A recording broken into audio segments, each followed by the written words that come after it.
Hello dear students, welcome to my YouTube channel creative Nishu.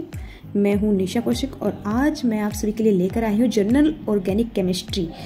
इनके जो fundamental concepts होते हैं, इट मीन्स बेसिक जो कंसेप्ट होते हैं जो जर्नल ऑर्गेनिक केमिस्ट्री में यूज़ होते हैं, तो उनके बारे में हम स्टडी करेंगे स्टेप बाय स्टेप। ठीक है, तो बिल्कुल शुरुआत से शुरू करते हैं। इससे पहले एक बार प्लीज़ आप मेरे यूट्यूब चैनल को लाइक, शेयर एंड सब्सक्राइब जरूर कर दीजिएगा। तो चलिए बिना किसी देरी के स्टार्ट करते हैं अपना आज का न्यू टॉपिक। सो जर्नल ऑर्गेनिक केमिस्ट्री जो होती है that is the explanation of organic reaction is called journal organic chemistry. It means हम ऑर्गेनिक केमिस्ट्री के अंदर आज जो करने वाले हैं that is the organic reaction.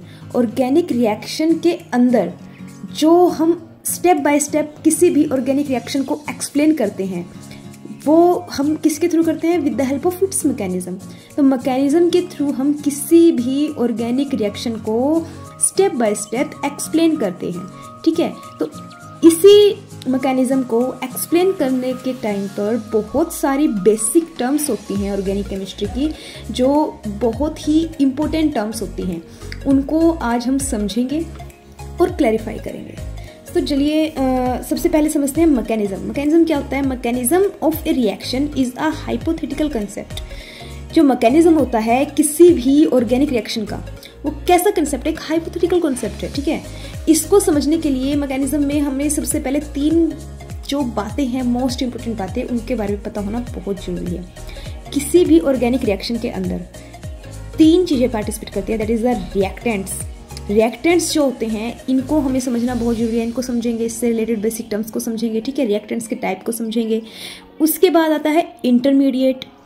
Reactant से इंटरमीडिएट जो है, इंटरमीडिएट जो होते हैं वो हेल्प करते हैं रिएक्टेंट की क्या बनाने में? एक न्यू प्रोडक्ट बनाने में। ठीक है, तो ऑर्गेनिक रिएक्शन में ये तीनों टर्म्स इन्वॉल्व होती हैं, रिएक्टेंट्स, इंटरमीडिएट एंड प्रोडक्ट। तो एक एक करके यानी स्टेप बाय स्टेप हम इन तीनों टर्म्स को क्लैरिफाई करेंगे। सो मैकेनिज्म क्या होता है किसी भी ऑर्गेनिक रिएक्शन का, इसको हम एक बार डिफाइन कर देते हैं। Information of product, intermediate play important role, so the factor affecting the formation of intermediate are considered in the mechanism of a reaction।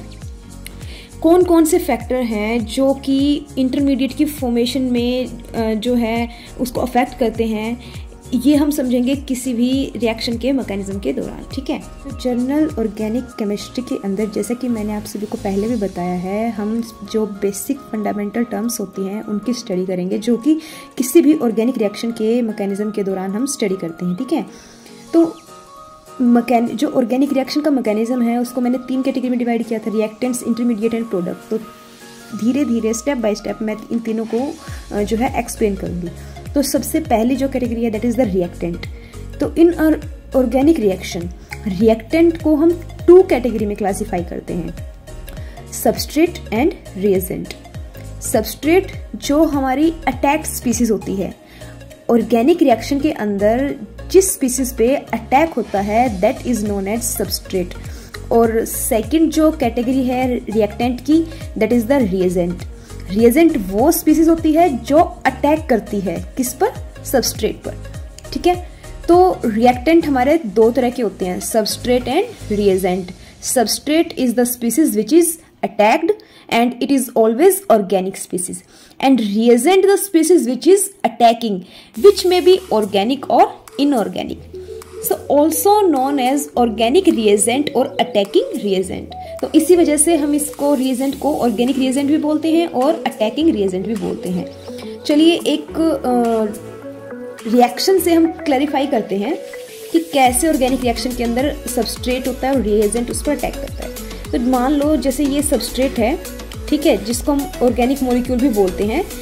तो यहाँ पर इस सबस्ट्रेट पर एक कोई भी रिएजेंट जो है वो क्या करेगा? अटैक करेगा, और जिससे हमारा क्या बनेगा? नया प्रोडक्ट बनेगा विद न्यू प्रॉपर्टीज। तो इस तरह से ऑर्गेनिक रिएक्शन के अंदर सबस्ट्रेट अटैक्ड होते हैं रिएजेंट के द्वारा और हमारे प्रोडक्ट की फॉर्मेशन होती है। तो इसमें जो नेचर ऑफ रिएजेंट होता है, रिएजेंट का जो नेचर होता है वो दो तरह का होता है, उसको भी हम आगे दो तरह से क्लासिफाई करते हैं। तो चलिए इसको समझते हैं रिएजेंट के नेचर को। सबसे पहला जो पॉइंट है that is the fusion of substrate molecule create centre of high और low electron density is influenced by जो भी हमारा कोई सबस्ट्रेट मॉलिक्यूल होता है उसकी जो बॉन्ड के अंदर फिजन होता है, बॉन्ड फिजन होता है, ये डिपेंड करता है किसी भी अटैकिंग रिएजेंट के द्वारा, ठीक है। The attacking reagent a positively charge centre, जो हमारा अटैकिंग रिएजेंट होता है वो कैसा होता है, अपोजिट चार्ज नेचर का होता है, यानी कि वो पॉजिटिव भी हो सकता है और वो नेगेटिव भी हो सकता है, डिपेंड करता है हमारा सबस्ट्रेट कैसा है, ठीक है। इनको दो कैटेगरी में डिवाइड किया गया है। जो पहली कैटेगरी है that is the electrophile and the second category is nucleophile. तो इलेक्ट्रोफाइल और न्यूक्लियोफाइल रिएजेंट क्या होते हैं इसको हम कवर अप करेंगे नेक्स्ट वीडियो में। सो अगर आपको ये वीडियो पसंद आई है तो प्लीज़ इसको लाइक शेयर सब्सक्राइब जरूर कर दीजिएगा। Thank you.